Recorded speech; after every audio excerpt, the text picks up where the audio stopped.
So fill a pot halfway with water. On high heat, let it boil, and when it's boiling, you dump in your wontons. Give it a stir so it doesn't settle on the bottom and stick.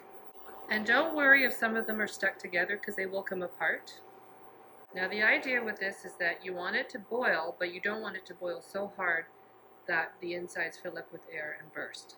So as soon as you see it starting to come to like a soft boil, add a splash of water, and that's why this glass is here. So you can see it starting to come to a heavier boil. Just give it a splash, just to stop it.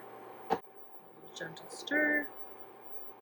You repeat adding water 3 times, and then it should be ready when they come to the surface and float. Now, if you're cooking from fresh, it will take about 8 minutes, and from frozen, straight from frozen, will be about 10 minutes. But if you want to be extra sure, just let it sit in the water just a little bit longer. So now they're ready. Don't pour this into a strainer or colander, because they're all going to break.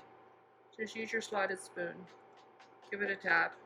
There we go.